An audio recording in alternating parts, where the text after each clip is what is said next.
I'm Sienna Wells, a 44-year-old senior systems architect with 2 decades of dedicated service at Langston Defense Systems. Over those years, I built proprietary defense frameworks, complex, highly secure systems that have been integral to government contracts valued at over $310 million. These systems aren't just lines of code or technical schematics. They represent years of iterative innovation, rigorous testing, and meticulous improvement.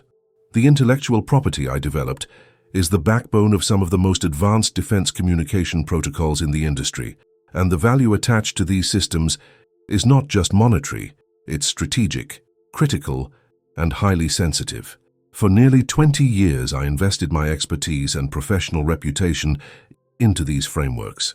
My compensation reflected this: a $185,000 base salary, complemented by performance bonuses tied directly to contract milestones and intellectual property (IP) transfers.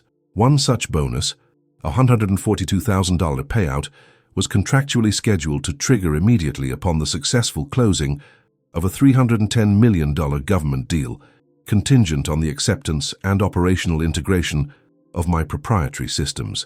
Everything I built was precisely documented.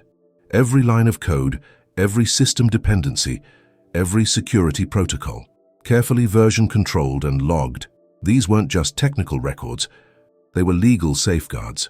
Over the years, I ensured that the intellectual property agreements specified exactly when and how ownership would transfer, protecting both my professional interests and the company's compliance with government contract stipulations. Then, exactly 96 hours before that critical $142,000 bonus was scheduled to trigger, and before the intellectual property transfer could be formalized, I was abruptly dismissed. The person who delivered the news was Derek Langston, the newly appointed CTO and son of Martin Langston, the company's CFO. His title was new, his experience questionable. His tone was cold and decisive, effective immediately. No warning, no discussion, no negotiation. I replied calmly, without letting any surprise or frustration show. Understood. Inside, though, my mind immediately went to work. This wasn't just an impulsive move. It was a calculated attempt to sever my connection to the company and the IP before the bonus and the transfer rights could be finalized. I knew exactly what was at stake. The $142,000 bonus was more than just a paycheck. It was the contractual trigger for the formal handover of my proprietary system's intellectual property rights. Without that transfer, the company couldn't legally leverage those systems in the new $310 million deal. In that moment, I started running through the extensive documentation I had maintained over the years. Every contract clause, every email confirming milestone acceptances, every system dependency map, each piece was a potential leverage point. Over 20 years, I had ensured that none of my work existed in a technical or legal vacuum. I had anticipated the possibility of disputes, recognizing that the value of proprietary systems lies not only in their technical superiority, but also in clear, enforceable contracts. Derek's move, though bold, was riddled with oversights. He underestimated the complexity and interdependencies of the systems only I could fully operate and maintain. More importantly, he overlooked the contractual safeguards embedded in my employment agreement, safeguards that were designed explicitly to protect the IP transfer timing and the associated bonus triggers. As I packed up my workstation, I wasn't simply accepting a dismissal. I was cataloging the battlefield. Every message I'd sent regarding system acceptance, every documented regulatory compliance milestone, every technical briefing, these were my ammunition. The betrayal by a nepotistic appointment wasn't going to go unchallenged. My 20 years of professional integrity, documented evidence, and contractual leverage meant I was far from powerless. This was just the beginning. Over the course of 2 decades, I dedicated myself to designing, developing, and refining a suite of defense software systems that eventually became the backbone of Langston Defense Systems' most lucrative government contracts. Contracts collectively valued at around $310 million. My role as senior systems architect was not merely a technical position.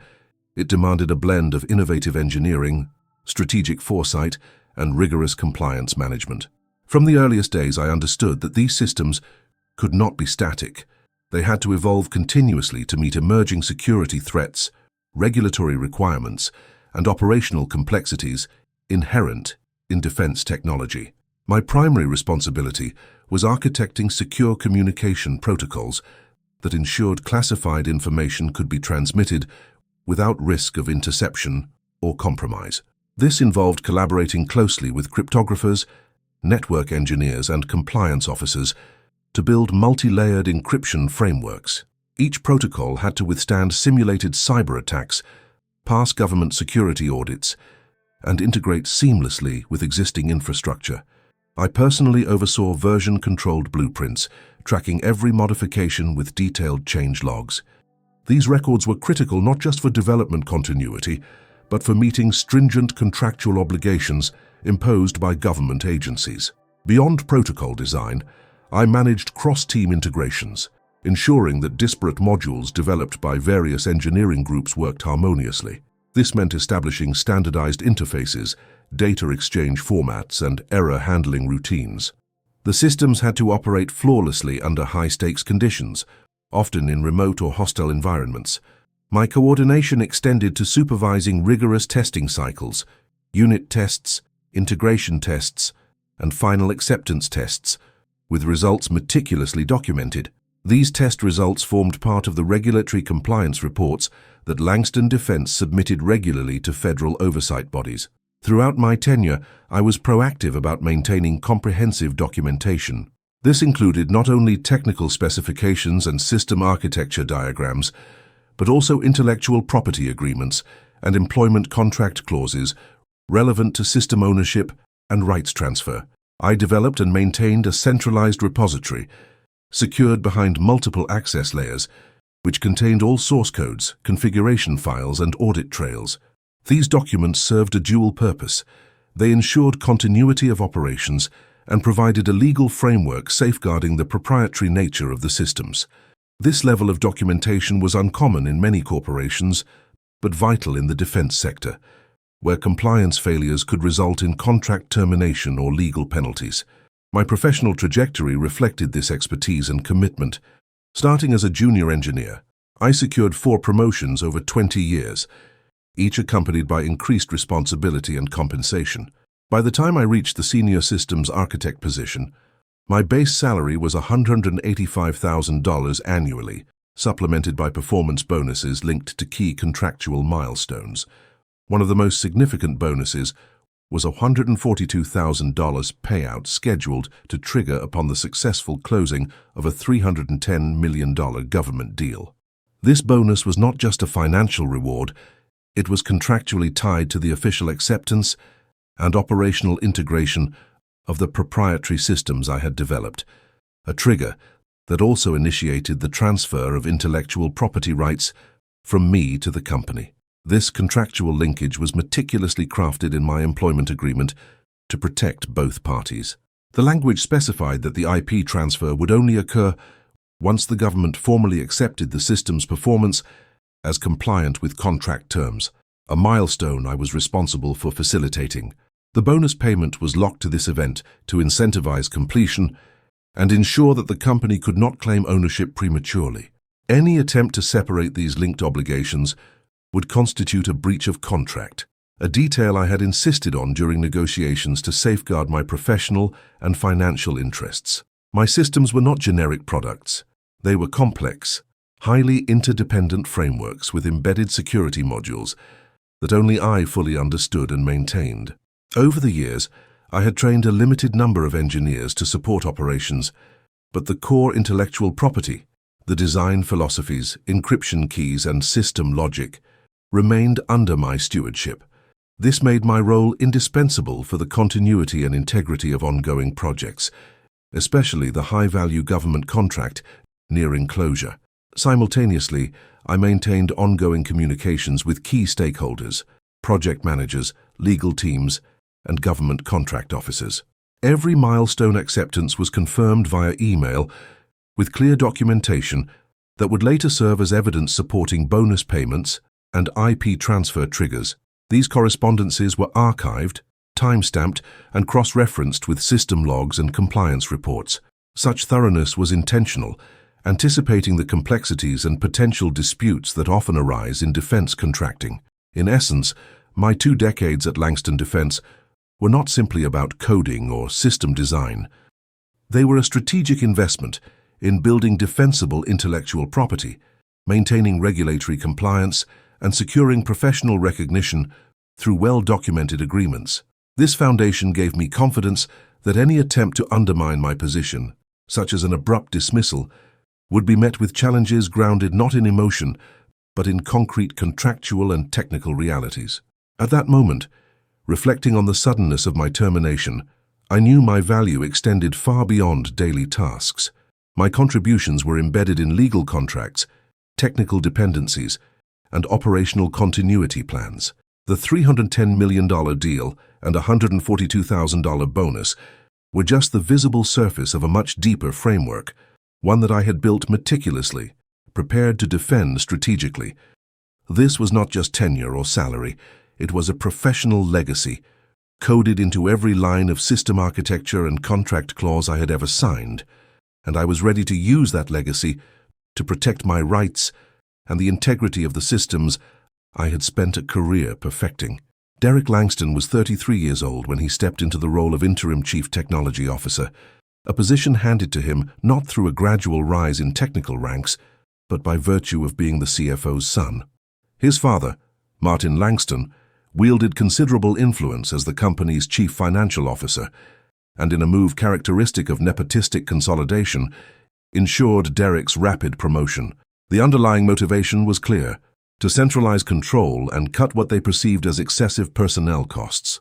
From their perspective, my $185,000 salary plus a $142,000 bonus, triggered by the critical IP transfer, represented an unnecessary financial burden that could be eliminated by replacing me with less costly internal hires. Yet Derek's ambition was shadowed by a glaring lack of relevant experience and a fundamental underestimation of the technical complexity I had architected over 2 decades. Derek's appointment was emblematic of the classic corporate pitfall, where financial power and family ties override technical meritocracy. His decisions appeared driven more by cost-cutting and control than by an understanding of the systems or the operational risks involved.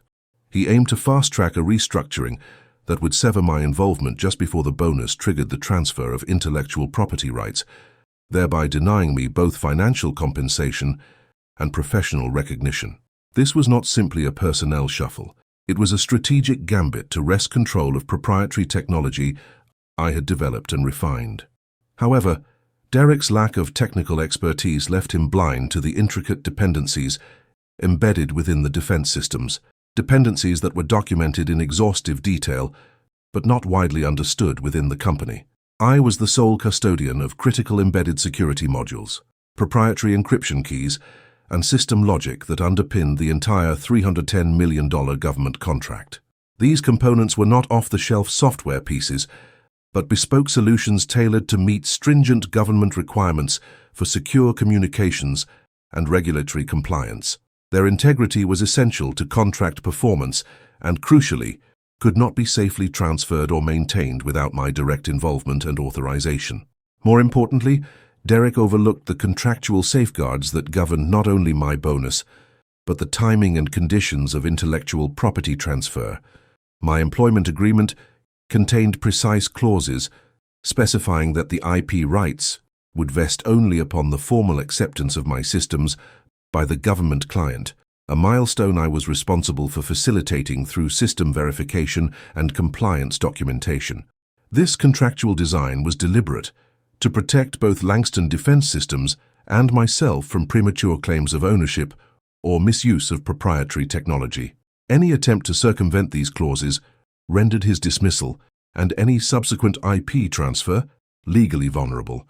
I was aware that Derek and his father were pressing to accelerate deal closure without my involvement, as internal communications and memos revealed. Yet they did not fully comprehend that bypassing my role would not only violate contract terms, but also expose the company to regulatory breaches. For example, the non-transferability clauses explicitly stated that the embedded security modules required my direct authorization for any handover, modules integral to system acceptance and contract compliance. Without my consent and continued participation, the deal was at risk of collapse. Martin Langston, despite his financial acumen and executive influence, remained largely unaware of the technical and contractual nuances that Derek was ignoring. His focus was on immediate financial metrics and streamlining operations, not on the operational continuity risks that would soon emerge. This disconnect between financial leadership and technical reality created a fault line exploitable through strategic documentation and legal recourse. Derek's miscalculation was also operational. I had trained a limited pool of senior engineers on system maintenance, but the core architecture and embedded security logic remained under my stewardship.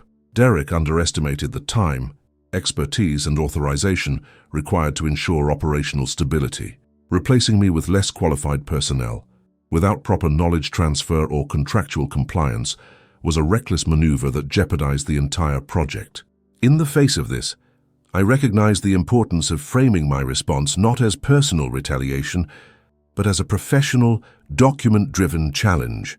My focus was to systematically expose the contractual breaches and operational deficiencies Derek's decision entailed. I knew that the documentation I had maintained, comprehensive system blueprints, version-controlled code repositories, detailed changelogs, and legally binding contract clauses would serve as the backbone of any legal and regulatory challenge. As I reflected on Derek's motivations and the technical oversights his impulsiveness entailed, I began constructing a mental map of leverage points. These included the timing of bonus payments tied to government acceptance, the irrevocable nature of IP transfer clauses, and the operational necessity of my continued involvement for system integrity. Each element was a piece of a larger strategic puzzle, one that could not be dismantled by mere nepotistic decree. Ultimately, Derek's actions were not just a bid to consolidate power or reduce costs. They were an attempt to rewrite contractual and operational realities without regard for the systemic risks involved. Yet his lack of technical insight and disregard for legal safeguards meant he underestimated the resilience of the professional and contractual ecosystem I had built. His oversight was my opening. This would not be a simple dismissal. It was the ignition of a complex challenge rooted in technical dependencies and contractual protections that he was neither equipped nor legally empowered to override. After receiving the terse termination notice from Derek, I immediately shifted gears into assessment mode. My first step was to thoroughly review every document related to my dismissal, starting with the official termination letter, then Derek's internal memos and emails circulating among senior management. It quickly became clear that this was not a routine personnel change, but a hastily orchestrated plan to exclude me from the impending $142,000 performance bonus and, more critically, to disrupt the intellectual property, IP transfer, tied to the $310 million government contract. The termination letter itself was vague, citing organizational restructuring as the reason, but the internal communications painted a different picture. In the emails I uncovered, Derek and several executives discussed accelerating deal closure and reallocating resources without involving me. One memo explicitly noted, exclude Wells from the final integration phase to prevent bonus triggers and transfer complications. The language was thinly veiled, but unmistakably aimed at severing my contractual entitlements and control over the IP. I pulled up my original employment contract and began a line-by-line analysis to confirm the precise legal and financial conditions around the bonus and IP transfer. The relevant clauses were clear and specific. The $142,000 bonus was contractually scheduled to trigger only upon formal government acceptance of the proprietary defense systems I architected, an acceptance milestone I was responsible for overseeing. Moreover, the contract stipulated that intellectual property rights to these systems would transfer to Langston Defense Systems only after this bonus-triggered acceptance, effectively linking my compensation to the legal ownership handover. This contractual linkage was a critical safeguard. It meant that any attempt to accelerate deal closure or bypass my involvement prior to that acceptance milestone would not only violate the bonus terms, but also risk rendering the IP transfer invalid. Derek's plan to dismiss me, effective immediately, undermined this carefully crafted timeline and exposed the company to potential legal and regulatory consequences. To verify how embedded this timing was, I cross-referenced email correspondences with project managers and government contract officers. Numerous messages documented milestone progress and system acceptance criteria, all noting my direct role in coordinating final approval steps. These emails were timestamped and archived, forming an indisputable chain of evidence confirming my responsibilities and the conditions triggering bonus payments and IP transfers. Next, I turned to the technical documentation and system logs. My proprietary modules, particularly the embedded security components essential to the defense system's functionality, were explicitly classified as non-transferable without authorizing engineers' consent, a clause inserted after extensive internal legal review. These modules contained encryption keys and operational logic I had developed and maintained exclusively. System logs showed that any attempt to modify or transfer these without my authorization would generate alerts and break compliance protocols. Financial records further corroborated that the $310 million government deal hinged on these modules' operational continuity and legal compliance. Internal audit reports flagged that any deviation from the accepted acceptance process could trigger penalties or contract cancellation. This financial vulnerability underscored the gravity of Derek's rushed dismissal decision. Piecing together these documents, I identified multiple strategic leverage points. First, the legally binding clause linking my bonus to the IP transfer created a clear contractual obligation Langston Defense Systems couldn't ignore without breaching the agreement. Second, the designation of proprietary modules as non-transferable without my explicit consent established a technical bottleneck Derek could not bypass. Third, the documented milestone acceptance process, with my documented involvement, meant that excluding me would raise red flags with government contract compliance officers. At this stage, my internal assessment crystallized into a professional framework. Derek's impulsive dismissal was both a tactical error and a legal misstep. He underestimated the robustness of the documentation and contractual safeguards I had maintained. More importantly, he overlooked how these interconnected clauses and technical dependencies created a defensible position for me to challenge the dismissal and protect my contractual rights. By methodically cataloging every piece of evidence, termination notice, internal memos, emails, contract clauses, system logs, and financial compliance reports, I constructed a comprehensive dossier that mapped the risks Derek's actions introduced. This dossier wasn't just defensive, it was the foundation of a strategic countermeasure that could leverage the contract's precise language and technical realities to enforce my rights. As I packed my workstation that day, I wasn't simply clearing my desk. I was mentally organizing a professional response. I already knew that the next steps would require legal precision and regulatory engagement, but that would only be effective if grounded in the undeniable facts I'd just uncovered. Derek's plan to cut me out prematurely was aggressive but vulnerable because it ignored the intertwined legal, technical, and financial frameworks I had spent 20 years building. The documentation was my leverage, the contractual clauses were my shield, the system dependencies were my strategic advantage. Derek's oversight was an opening I intended to exploit with calculated professionalism. My dismissal was not the end of my involvement. It was the first move in a much larger, document-driven challenge to protect what I had built and what I was owed.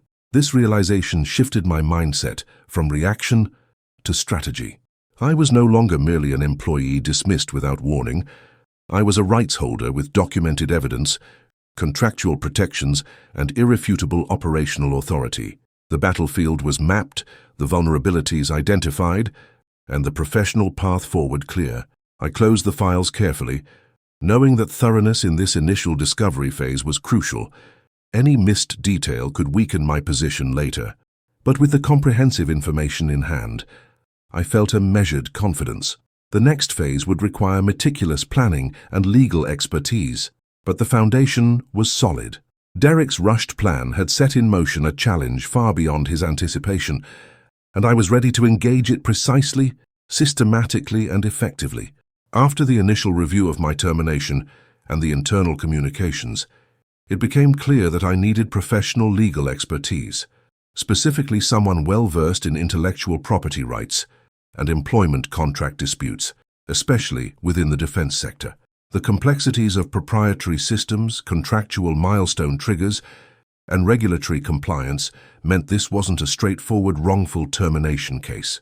I engaged an employment lawyer with a solid reputation for handling high-stakes contracts and IP conflicts, someone who understood the intersection of technology, law, and government contracting. Our initial consultation was highly focused.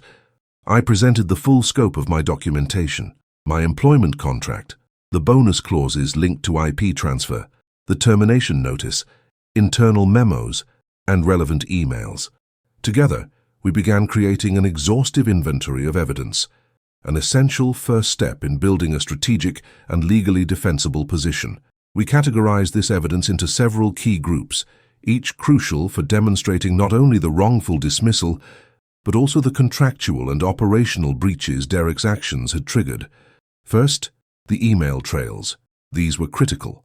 We combed through hundreds of messages spanning several months, isolating those that explicitly referenced my bonus triggers, the timeline for system acceptance, and the IP transfer requirements. Many emails included confirmations from project managers and government contract officers, acknowledging my central role in coordinating final acceptance tests and compliance milestones. Each message was timestamped and archived, forming an irrefutable paper trail proving that Derek and others in management knew full well that excluding me would disrupt legally binding obligations. Next, we focused on the system architecture diagrams and technical documentation. I provided detailed version-controlled blueprints of the proprietary defense systems, including dependency maps that clearly showed how central my modules were to the overall system's integrity. Particularly important were the embedded security components, modules I had personally developed and maintained, containing encryption keys and operational logic fundamental to contract compliance. These modules were explicitly labeled as non-transferable without authorizing engineers' consent. This wasn't just internal policy, it was a contractual safeguard embedded after legal review to protect the proprietary nature and national security interests tied to these systems. Our next step involved a granular examination of my employment contract and related IP agreements. We highlighted clauses specifying that the $142,000 bonus payment was contractually linked to the government's formal acceptance of the systems, a milestone I was responsible for facilitating. Moreover, the contract stipulated that intellectual property rights would transfer only once this acceptance was officially documented and the bonus triggered. This linkage was intentionally designed to prevent premature transfer or misuse of proprietary technology, something Derek's abrupt dismissal directly contravened. Recognizing that the IP transfer was contingent on this acceptance process, the contract effectively created a legal choke point. Without the bonus trigger, no valid IP handover could occur. Derek's attempt to sidestep this by removing me from the deal threatened to expose the company to legal risk and regulatory penalties. Our legal analysis underscored that any attempt to finalize the deal or transfer IP without my involvement would constitute a breach of contract and potentially invalidate federal government agreements.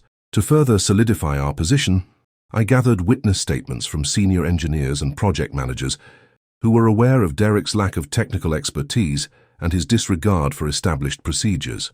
These statements confirmed that Derek's replacement hires lacked the specialized knowledge required to maintain the proprietary modules, making the company vulnerable operationally. They also documented the internal concerns about bypassing established IP and acceptance protocols. I ensured secure backups of all proprietary files, technical blueprints, and communication logs, creating a fortified archive immune to tampering. These digital records were encrypted and stored both locally and in secure cloud environments under strict access controls. This redundancy was vital in disputes involving high-value IP, data integrity, and chain of custody are critical factors in legal proceedings. Throughout this phase, my internal dialogue centered on two critical legal concepts: the non-compete clauses tied to severance and the system dependencies Derek could not replicate. I understood that these contractual protections, alongside documented operational realities, formed the foundation of my leverage. Derek's dismissal might have been effective immediately, but the law and technical realities didn't operate on his timetable. Together with my lawyer, I began outlining a strategic response plan. We aimed not only to challenge the wrongful termination, but also to expose the contractual violations and operational risks Derek's actions introduced. Our objective was to compel Langston Defense Systems to adhere strictly to the contract terms, recognize the bonus payment obligation, and secure the rightful transfer of intellectual property, all while preserving the functional integrity of the defense systems. This planning phase was meticulous and deliberate. We prioritized assembling irrefutable evidence to present to regulatory authorities and potential legal forums, knowing that the Department of Defense and state labor boards would scrutinize any complaint closely. Our approach was to maintain professionalism, avoid emotional reactions, and build a case grounded purely in facts, contracts, and documented operational dependencies. As I prepared to engage formally with Langston Defense Systems and legal entities, I felt a growing sense of control. While Derek had sought to diminish my role abruptly, he had underestimated the power of 2 decades of diligent documentation and contractual foresight. I had not only the technical expertise, but also the legal framework necessary to protect my rights and the proprietary systems integral to one of the company's most valuable contracts. This phase wasn't about retaliation, it was about enforcing accountability through precise, evidence-backed, legal and professional channels. The groundwork was set. The path forward required patience, legal rigor, and unwavering professionalism.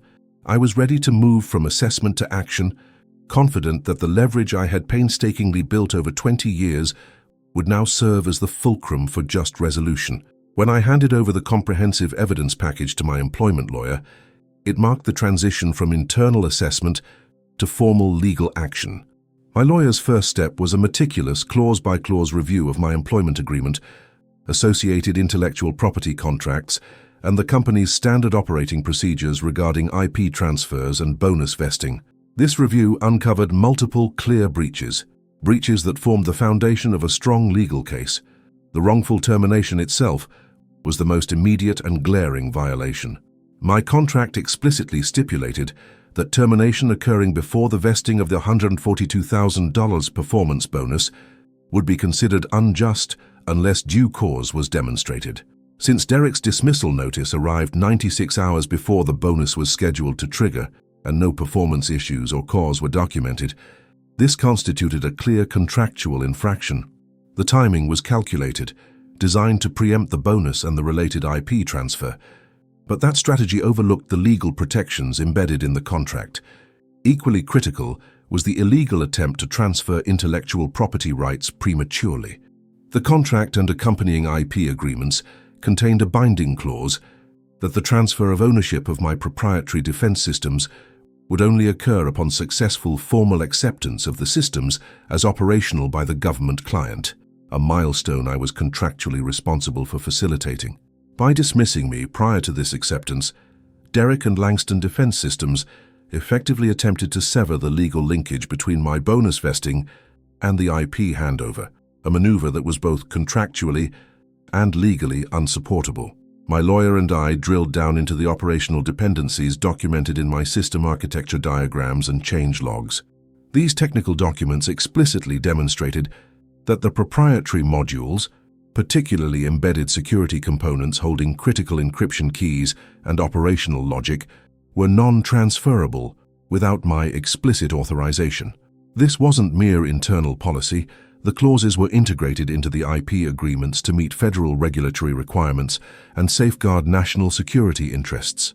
The company's attempt to bypass these safeguards not only violated contract terms, but also exposed Langston Defense Systems to potential federal sanctions and loss of contract eligibility. In parallel, we reviewed email correspondences between Derek, his management team, and government contract officers. These messages revealed that Derek was well aware of the timing and conditionality of the bonus trigger and IP transfer, yet he consciously chose to proceed with my dismissal to exclude me from the final acceptance milestone. This demonstrated reckless disregard for contractual obligations and regulatory compliance.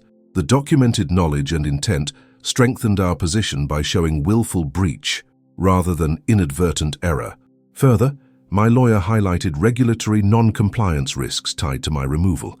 The defense contract contained strict clauses requiring that all system maintenance, updates, and intellectual property transfers adhere to established security protocols overseen by qualified engineers. By sidelining the sole custodian of these protocols without an adequate knowledge transfer or authorization, Langston Defense risked breaching Department of Defense regulations, an exposure that could trigger audits, penalties, or contract termination. We also examined internal audit logs and financial records confirming that the $310 million contract's final payment was contingent on the government's formal acceptance of the system's performance. The incomplete transfer of IP rights and failure to meet compliance milestones could, and did, delay those payments, exposing the company to significant financial and reputational harm. Based on these findings, my legal team prepared a multi-pronged filing strategy. We plan to submit formal complaints to the Department of Defense's Contract Compliance Office, highlighting the breach of contract and operational risks threatening contract fulfillment. Simultaneously, we prepared claims to the State Labor Board for wrongful termination, emphasizing the timing and lack of cause behind my dismissal. The legal documents were comprehensive, including the contract excerpts, email threads, system dependency maps, and expert declarations from senior engineers familiar with the system's technical intricacies. Throughout this process, my internal focus remained firmly on maintaining professional rigor. This was not about personal vindication, but about enforcing contractual and regulatory accountability. I recognized the importance of a fact-based approach. Every assertion backed by documented evidence and legal precedent. Every communication with my lawyer was precise and devoid of emotional language, designed to build an airtight case grounded in the intersection of technology law and defense contracting. The identification of these multiple breaches shifted my mindset from victim to strategic actor. I was no longer passively responding to an unjust dismissal, but proactively leveraging the contractual framework and technical realities to protect my intellectual property rights and secure the compensation I was owed. The strength of this case lay in its multifaceted nature. Wrongful termination claims coupled with IP rights violations and regulatory non-compliance exposures created pressure points across legal and governmental domains. This legal groundwork was crucial. It established not only the validity of my claims, but also positioned me to compel Langston Defense Systems to adhere to their contractual obligations or face regulatory sanctions and financial penalties. The documentation I had meticulously maintained over 2 decades was proving indispensable in this fight, translating years of professional diligence into actionable legal leverage. At this juncture, the situation was far from resolved.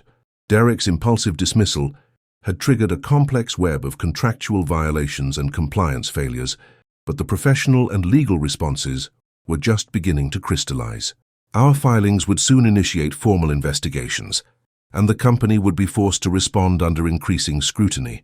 The path ahead required patience, strategic discipline, and an unwavering commitment to the documented facts.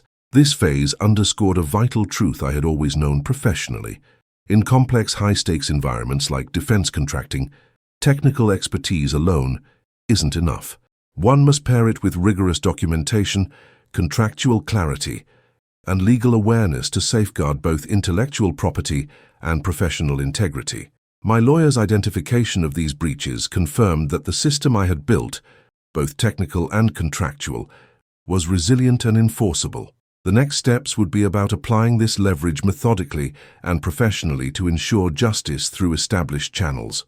Upon finalizing our legal strategy, the next critical step was to formally serve Derek Langston and Langston Defense Systems with detailed legal notices outlining the contract violations and regulatory complaints we intended to pursue.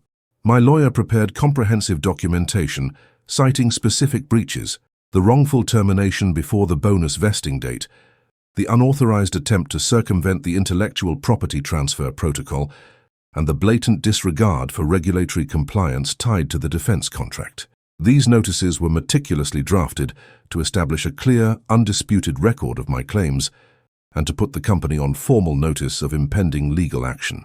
Serving these notices was not simply procedural. It was a calculated move to exert pressure while preserving professionalism. We ensured that every communication was delivered through certified channels to both Derek personally and the corporate legal department. This formal service aimed to compel an official response and to set in motion regulatory oversight. The notices explicitly referenced contract clauses, regulatory statutes, and internal policies violated by the dismissal and attempted IP transfer, creating a foundation for further legal and administrative proceedings. In parallel, I took the initiative to notify key government contract officers overseeing the $310 million deal. Given the sensitive nature of the defense systems involved and the stringent compliance requirements mandated by the Department of Defense, it was essential to inform them proactively of the risks introduced by the abrupt personnel change. My communications outlined the technical dependencies embedded in the proprietary systems, emphasizing that the unauthorized dismissal and exclusion from the acceptance process posed operational risks and potentially invalidated critical contract milestones. These alerts were sent with professional clarity and factual precision, backed by documentation excerpts that demonstrated the non-transferable nature of core system modules and the contractual timing of IP rights. I carefully avoided any accusatory or emotional language, instead framing the notifications as necessary disclosures to maintain transparency and uphold contractual integrity. This approach was designed to prompt government stakeholders to engage in oversight and to heighten scrutiny on Langston Defence's handling of the contract without appearing adversarial. Simultaneously, I discreetly explored opportunities with rival defense firms, initiating confidential discussions regarding consulting roles that leverage my proprietary systems expertise. Knowing the uncertainty of my current position, securing financial stability and alternative professional avenues was a prudent precaution.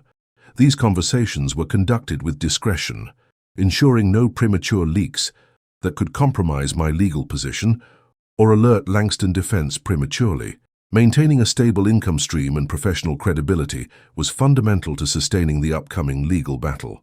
Despite these developments, Derek remained publicly confident, prematurely celebrating his cost-cutting measures and the replacement hires he had onboarded. Internal sources confirmed he underestimated the systemic risks and legal entanglements his decisions had triggered. He continued to engage in informal communications with various teams, unaware that I was methodically documenting every interaction and preparing to leverage these details in legal proceedings. Throughout this phase, I maintained strict professional decorum. All correspondence, including responses to inquiries from Langston Defense personnel and government officials, was handled through formal channels. My lawyer managed the bulk of communications, allowing me to focus on maintaining composure and ensuring no statements could be misconstrued or used against me. I also prepared transition documents, carefully crafted to acknowledge handover requirements without waiving any rights or admitting fault, demonstrating my commitment to professional standards despite the ongoing conflict. Every legal notice, government alert, and consulting discussion was part of a broader, patient strategy designed to apply calibrated pressure without triggering premature escalation or backlash. The goal was to create a situation where Langston Defense and Derek faced mounting operational challenges, regulatory scrutiny, and financial uncertainty, all while I preserved the moral and legal high ground. By the end of this initial outreach phase, the trap was meticulously set. The formal legal actions signaled the seriousness of my claims. The government contract officers were vigilant and poised to intervene if compliance issues worsened. My consulting prospects ensured I had fallback options, strengthening my negotiating position. Derek's complacency and lack of awareness provided a window of opportunity to exploit the vulnerabilities his impulsiveness had created. This measured, methodical approach was crucial. It avoided unnecessary confrontations, preserved professional relationships where possible, and laid the groundwork for the next stages of enforcing my contractual rights. The situation remained tense, with the $310 million contract's future hanging in the balance, but my strategic leverage was now firmly in place, ready to unfold with precision. Within days of my dismissal, the repercussions of Derek's hasty decision became unmistakably clear. The proprietary modules I had developed, particularly those embedded security components that carried unique encryption keys and operational logic, were critically neglected. Without my ongoing oversight and authorization, these modules began exhibiting malfunctions. The system logs revealed anomalies, unexpected errors, failed handshake protocols, and compromised data transmissions that previously had been ironclad. These weren't mere bugs. They were symptoms of operational degradation directly tied to the absence of the specialized knowledge and maintenance only I possessed. Shortly after these technical failures surfaced, government contract compliance officers initiated inquiries. Their primary concern centered on system integrity and adherence to stringent Defense Department regulations. I had anticipated this risk. My contract and IP agreements explicitly incorporated clauses mandating continuous expert stewardship during and after system integration phases. Derek's attempt to bypass these obligations not only violated internal protocols, but also raised immediate red flags with federal oversight authorities. As a result, payments tied to key contract milestones were delayed, effectively freezing cash flow from the $310 million deal. Meanwhile, Derek's replacements, engineers hastily onboarded and lacking the nuanced understanding of my proprietary frameworks, struggled to stabilize the systems. Despite their technical proficiency in general software engineering, they had neither the detailed blueprints nor the authorization to access secured modules. Their efforts to patch issues often triggered system alerts or compliance warnings, further complicating the operational environment. Internal memos leaked to me indicated rising client dissatisfaction and mounting pressure from government stakeholders concerned about the system's reliability and security posture. Derek's initial confidence began to erode. Within a short span, he reached out to me on multiple occasions requesting consulting assistance to mitigate the crises. These calls were carefully documented. Professionally, I redirected all such communications to my legal counsel, ensuring a clear boundary was maintained. I declined direct involvement, aware that any informal agreements could undermine my position. Instead, I emphasized that all discussions be handled through formal legal channels, preserving the evidentiary trail necessary for upcoming litigation. At the same time, I continued monitoring system performance remotely, leveraging access to archived logs and receiving confidential updates from trusted engineers, still aligned with my understanding of the architecture. The pattern was unambiguous. Without my authorization and expertise, the proprietary systems were degrading rapidly, jeopardizing compliance benchmarks and contractual deliverables. This operational instability underscored the critical nature of my role and exposed the reckless gamble Derek had taken in dismissing me prematurely. The growing regulatory scrutiny manifested in formal letters from government compliance officers, highlighting specific areas of concern: unauthorized personnel changes, failure to maintain embedded security protocols, and lapses in system acceptance documentation. These communications warned of potential contract suspension or penalties if corrective actions were not implemented promptly. Given that the contract's total value exceeded $310 million, even a short delay risked significant financial and reputational damage to Langston Defense Systems. In parallel, internal company communications demonstrated Derek's escalating frustration. His project updates shifted from optimistic forecasts to damage control as he attempted to manage client complaints and engineer turnover simultaneously.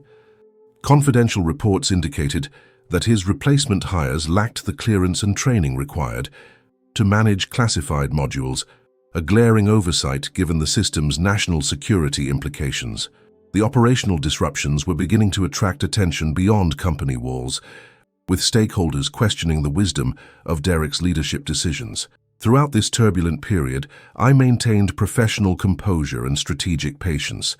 Rather than reacting impulsively to Derek's pleas or engaging in informal negotiations, I adhered strictly to the legal framework we had established. Every interaction was logged, every inquiry responded to through counsel, and every technical irregularity documented meticulously. This disciplined approach ensured that my professional integrity remained intact and that I preserved the strongest possible position for the next phase of legal and regulatory action. The situation was precarious, but unfolding exactly as anticipated. Derek's premature dismissal had triggered a cascade of operational failures and compliance risks that he was ill-prepared to manage. The government's delayed payments and mounting contract concerns introduced financial pressure that intensified internal scrutiny. Meanwhile, my documented evidence of these failures and contractual breaches was accumulating, ready to reinforce forthcoming legal filings. As the system malfunctions became impossible to ignore, the company faced a critical juncture. Derek's gambit to cut costs and consolidate control was unraveling, revealing the profound technical and contractual dependencies that only 2 decades of my expertise could satisfy. This phase was not just about system failures. It was the first tangible inflection point, signaling that Derek's recklessness had set in motion consequences far beyond his initial calculations. The precise operational issues, the failed cryptographic handshakes, the unexpected module timeouts, the breach of compliance protocols were more than technical glitches. They were evidence of a systematic breakdown precipitated by an ill-advised dismissal. Each logged error, each delayed milestone report, and each official warning letter became ammunition for the legal and regulatory challenges that lay ahead. In the quiet moments between these developments, my internal resolve strengthened. Maintaining professional decorum amid this unfolding crisis was paramount. The objective was clear: let the documented facts expose the vulnerabilities Derek had created, allowing the regulatory framework and contractual obligations to work in my favor. The system's failing health was no longer just a technical emergency, it was a strategic lever, amplifying the case for wrongful termination and contractual breach.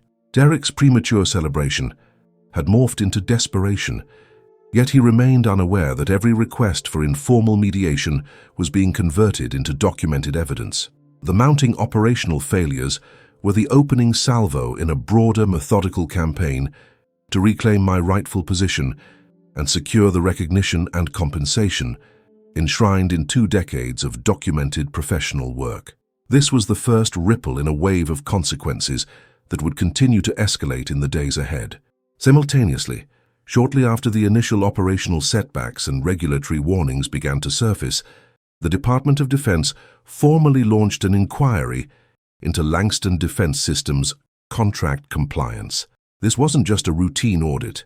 It was an escalated investigation, prompted by documented concerns about unauthorized personnel changes and potential breaches of contractual obligations tied to system acceptance and intellectual property transfers. The DoD's Contract Compliance Office requested comprehensive reports, technical documentation, and personnel records to verify whether Langston Defense had maintained adherence to the strict terms governing the $310 million government contract. In parallel, my legal team filed a formal lawsuit against Langston Defense Systems and Derek Langston, citing wrongful termination and violations of intellectual property rights as the foundation of our claim. The complaint meticulously outlined multiple breaches, the dismissal occurring prematurely before my performance bonus vested, thereby contravening clear contractual protections, the unauthorized attempt to transfer intellectual property rights without my involvement or consent, and the company's failure to maintain regulatory compliance by sidelining the only engineer authorized to handle critical embedded security modules. Our legal filings were comprehensive and precise. We included detailed exhibits such as the original employment contract, with clearly marked clauses linking the $142,000 bonus payment to the government acceptance milestone, scanned email correspondence showing Derek's explicit awareness of both the bonus trigger and the IP transfer conditions, system architecture diagrams demonstrating the indispensability of my proprietary modules, and witness affidavits from senior engineers confirming Derek's lack of technical capability and the operational impact of my removal. Each document was carefully catalogued and indexed, forming a robust evidentiary foundation to support claims in both civil and regulatory proceedings.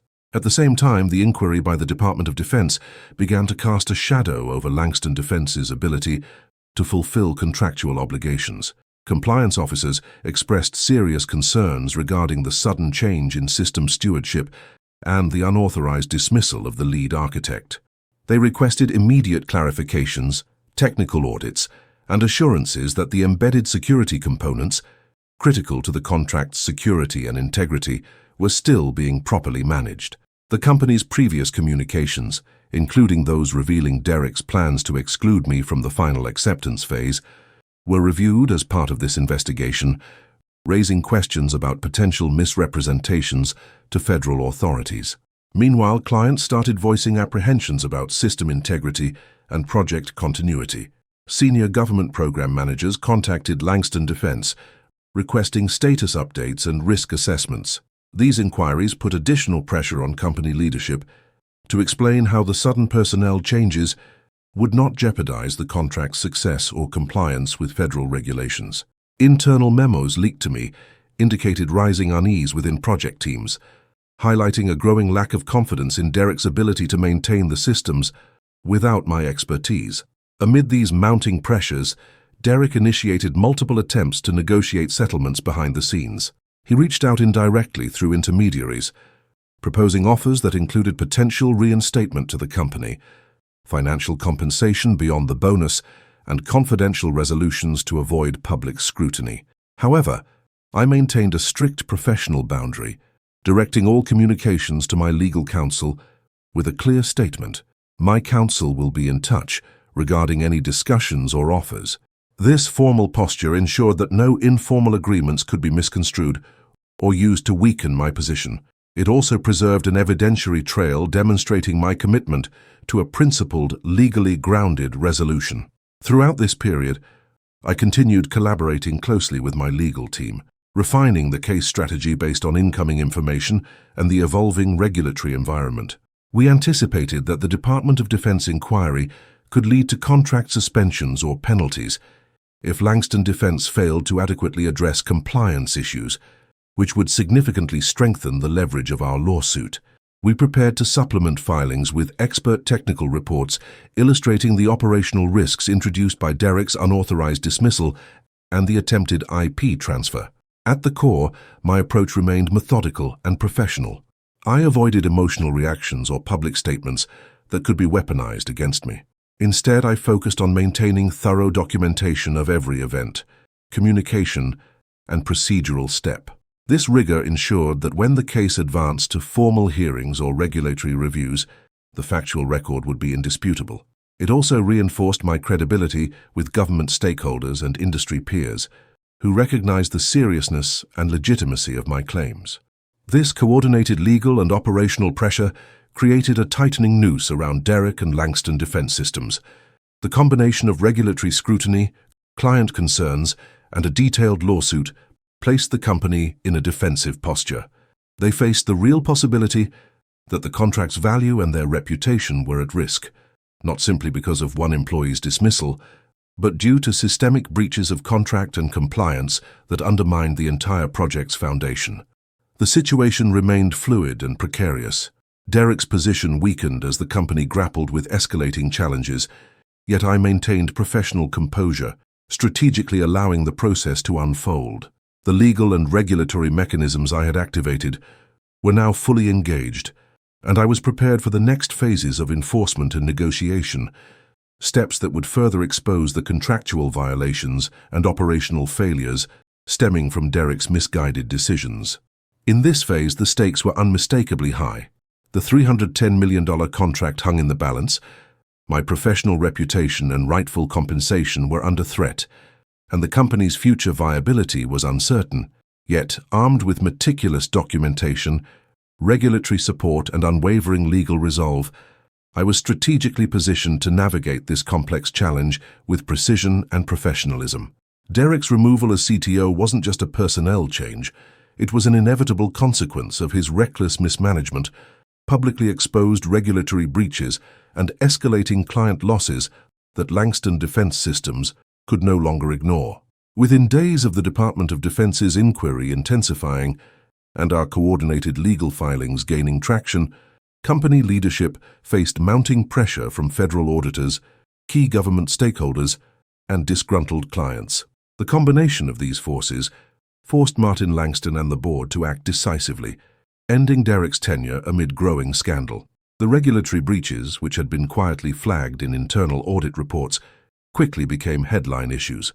The Department of Defense's compliance officers cited specific violations, unauthorized dismissal of the lead systems architect at a critical milestone, failure to maintain required security protocols, and attempts to transfer intellectual property rights prematurely.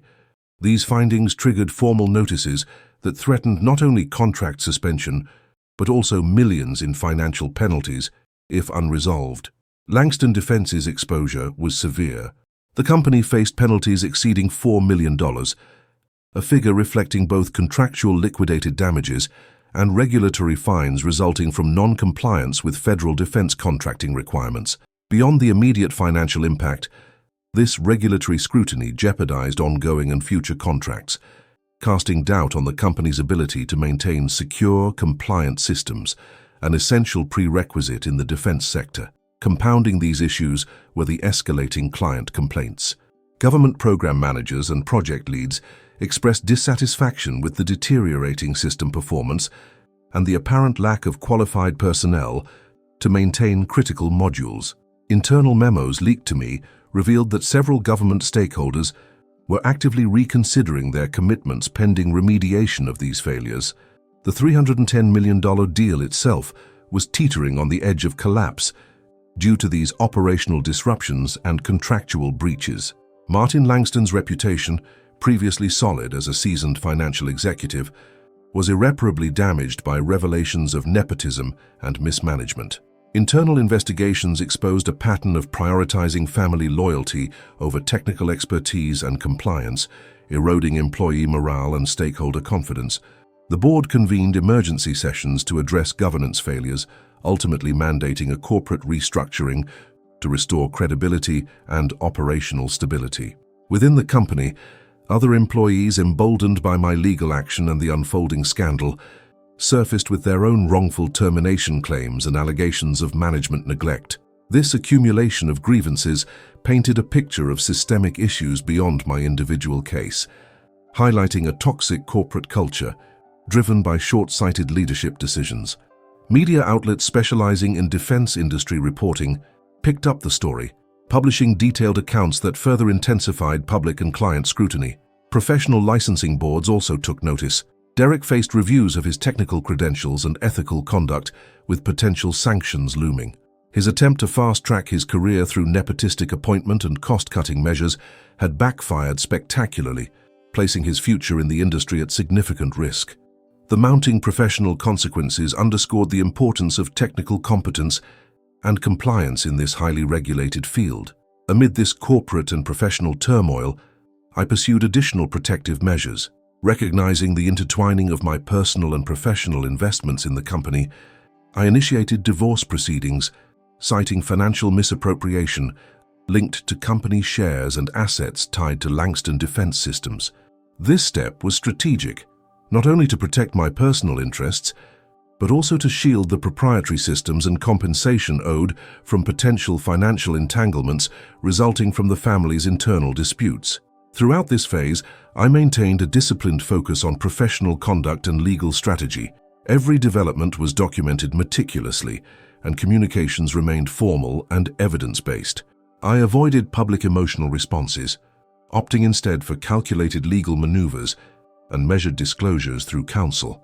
This approach preserved my credibility and ensured that my claims stood on solid procedural and factual grounds. The corporate upheaval at Langston Defense underscored a critical lesson. In high-stakes defense contracting, leadership decisions must be grounded in technical expertise, regulatory compliance, and contractual integrity. Derek's removal marked a turning point, signaling that the company could no longer tolerate governance failures masked by nepotism. However, the operational and financial damage inflicted during his tenure left the company vulnerable, its future uncertain amid ongoing investigations and contractual negotiations. At this juncture, the situation remained highly dynamic. While Derek's departure was a significant victory for accountability, the broader ramifications, financial penalties, regulatory sanctions, client trust erosion, and corporate reputation damage continued to unfold. The $310 million contract's fate hung in the balance, contingent on remediation efforts and adherence to compliance standards moving forward. My professional position, strengthened by these developments, remained poised for further legal and strategic actions. The corporate consequences of Derek's mismanagement validated the contractual and operational leverage I had established. Yet, the path ahead required continued patience, precision, and professionalism to ensure that justice was not only served, but sustained through regulatory enforcement and industry recognition.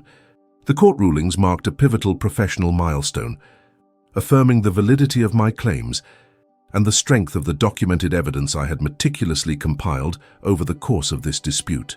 The judgments awarded me $475,000 in damages for wrongful termination, a sum reflecting not only lost income, but also the punitive recognition of the company's deliberate breach of contract timing. In addition, I was granted $310,000 in unpaid bonuses, specifically tied to the performance milestone and intellectual property transfer that Derek Langston had attempted to circumvent. Most critically, the court restored my intellectual property rights over the proprietary defense systems I had architected and maintained for 2 decades, recognizing these assets as my legal and professional legacy, not simply company property severed by a rash dismissal. This legal vindication was more than a financial settlement. It was a formal acknowledgement of the contractual safeguards and operational dependencies that had been flagrantly disregarded. The court's detailed opinion cited explicit clauses from my original employment contract, confirming that the bonus payment and IP rights transfer were inextricably linked to the successful government acceptance milestone, an event I was contractually obligated to facilitate. The ruling emphasized that any attempt to sever this linkage through premature termination or unauthorized IP transfer constituted a breach of fiduciary duty by Langston Defense Systems and Derek Langston personally. The fallout from these rulings extended far beyond my individual case. Langston Defense Systems faced substantial consequences, including a $4.2 million fine imposed by federal regulatory authorities for multiple contract violations and compliance failures uncovered during the Department of Defense's inquiry. These penalties reflected both liquidated damages stipulated in the contract and sanctions for non-compliance with stringent defense sector regulations governing intellectual property stewardship and personnel qualifications. The company's operational credibility was severely compromised, prompting an urgent internal review and restructuring to restore regulatory compliance and client confidence. Derek Langston's professional reputation suffered irreparable damage.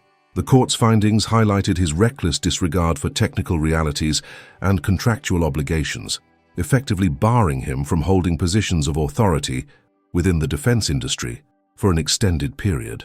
Licensing boards initiated reviews of his professional credentials, while industry peers and clients formally blacklisted him.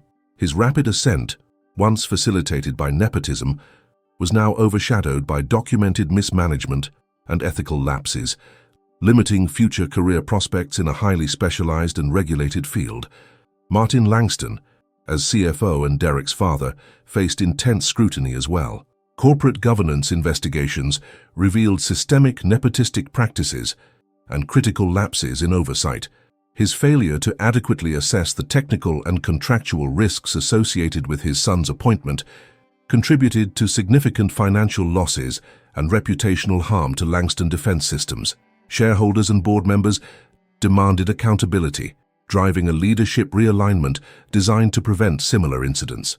Amid this upheaval, other employees, emboldened by the legal precedent my case established, came forward with their own claims of wrongful termination and workplace mismanagement. These cumulative grievances exposed a broader pattern of disregard for employee rights and contractual obligations within Langston Defense Systems, further eroding the company's standing in the defense contracting community. Industry publications and trade journals detailed the scandal extensively, framing it as a cautionary tale about the dangers of mixing family politics with complex technical enterprises. The story underscored the imperative for corporations in the defense sector to adhere strictly to documented employee agreements and regulatory requirements, especially when dealing with proprietary systems integral to national security projects. From a personal and professional standpoint, the court rulings allowed me to reclaim full ownership of my proprietary defense systems. This restoration was critical, not only for the symbolic recognition of my lifelong work, but also for the tangible professional opportunities it enabled. I secured multiple consulting contracts with leading defense firms eager to leverage my expertise and the advanced technologies I developed. These engagements included both system design and strategic advisory roles, each contract negotiated with full acknowledgement of my IP rights and prior experience. Financially, the damages and unpaid bonuses awarded provided significant restitution, compensating for the abrupt disruption and losses I endured. More importantly, they validated the principle that contractual protections, when properly documented and legally enforced, can withstand even the most entrenched corporate power plays. This outcome reaffirmed my professional conviction that meticulous documentation and strategic patience are essential tools for safeguarding one's career and intellectual property in high-stakes environments. The case became a benchmark within professional and legal communities, often cited in seminars and industry forums focused on employment law and intellectual property in technological sectors. It demonstrated the critical importance of linking compensation and IP rights clearly within contracts, and highlighted how operational dependencies serve as enforceable leverage points.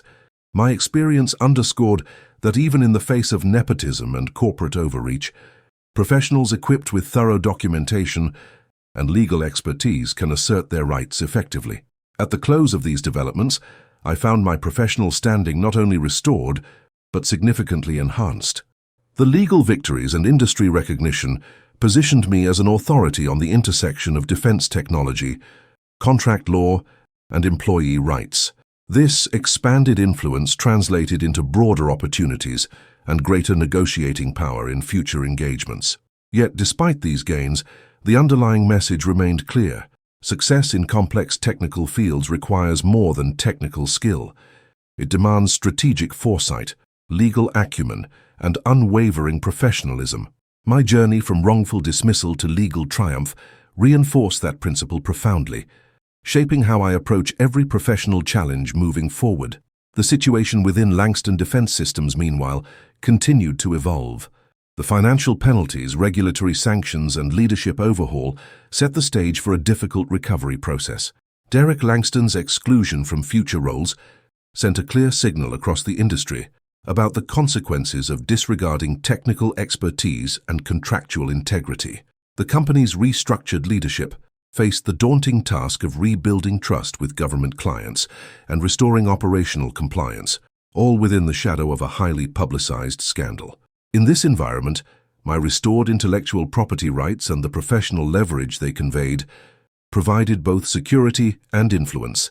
As the company grappled with the fallout, I was poised to apply my expertise in new contexts, leveraging lessons learned to guide future projects with greater contractual clarity and strategic awareness.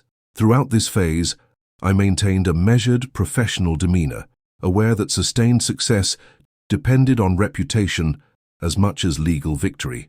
The court rulings were a significant milestone, but they were part of an ongoing professional trajectory that valued systematic justice, documented expertise, and strategic patience over reactive confrontation. In essence, this chapter of my career reinforced a critical truth. Solid documentation, clear contractual frameworks, and the disciplined application of legal and professional standards create a durable foundation upon which careers and intellectual property rights can be defended, no matter how formidable the opposition. This principle now guides every step I take in the complex, demanding world of defense systems architecture and beyond. After the legal battles and corporate upheaval settled into a new reality, I found myself at a professional crossroads. The vindication I'd achieved, restoration of my intellectual property rights, the wrongful termination damages, and the unpaid bonuses opened doors I hadn't fully anticipated during the conflict. Within weeks of the court rulings, a top-tier competitor in the defense industry approached me with an offer that reflected not just my technical expertise, but also the strategic value of my proprietary systems. I accepted a senior systems architect role there with a 25% salary increase over my previous base pay, plus equity options tied directly to new government contracts, leveraging the very defense frameworks I had designed and maintained for 2 decades. This was more than a compensation upgrade. It was a professional affirmation and a strategic platform.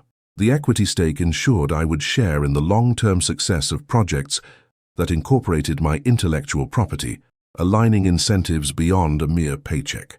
Transitioning to the new company was a deliberate, carefully negotiated process. I leveraged the full scope of my documented system designs, technical blueprints, and version histories to architect new projects that advanced secure communication protocols and integrated cutting-edge encryption techniques. My proprietary systems became the foundation for these initiatives, adapted and enhanced to comply with evolving government requirements. This transition wasn't a simple restart. It was the continuation of a professional legacy, fortified by contractual rights and legal recognition. The consulting opportunities that emerged as a result were equally impactful. Several rival defense firms reached out confidentially, seeking my expertise both as a systems architect and as a strategic advisor on intellectual property management in complex government contracts. Each consulting contract explicitly acknowledged my IP ownership and included clauses protecting my rights to deploy my proprietary modules. These engagements expanded my influence across the industry and diversified my professional portfolio, providing both financial security and strategic leverage. Throughout this phase, my professional reputation was not just restored, it was enhanced. Industry peers and government clients who had followed the Langston defense saga recognized the value of my methodological approach, meticulous documentation, contractual clarity, and calculated patience. Invitations to speak at conferences and participate in legal technical forums became frequent, positioning me as a thought leader on the intersection of defense technology, employment law, and intellectual property governance. Reflecting on the entire ordeal, I appreciate how critical strategic patience and professional rigor were in overcoming what initially felt like a devastating betrayal. Emotional reactions or confrontational tactics would have undermined the carefully constructed evidentiary foundation that ultimately secured justice. Instead, I maintained a calm, methodical demeanor, focusing on facts, documentation, and legal precision, tools far more effective than impulse or anger. This experience reinforced my conviction that in high-stakes technical environments, success depends not only on engineering prowess, but also on the ability to navigate contractual complexities and regulatory frameworks. The rigorous record-keeping, the deliberate contractual provisions tying compensation to IP transfers, and the readiness to engage legal expertise proved decisive. These elements transformed a potential career-ending dismissal into a launching point for greater professional achievement. As I settled into my new role, I remain committed to these principles. Each project I lead incorporates lessons learned, insistence on clear, enforceable contracts, thorough documentation of every technical milestone, and vigilance over intellectual property rights. This disciplined approach not only protects my work, but also ensures that the organizations I serve can deliver secure, compliant systems critical to national security. In summary, the outcome transcended mere compensation or legal victory. It was a professional affirmation of my expertise, integrity, and resilience. By leveraging systematic justice through proper channels, I secured a superior position within the defense community, one where my contributions are respected, protected, and valued.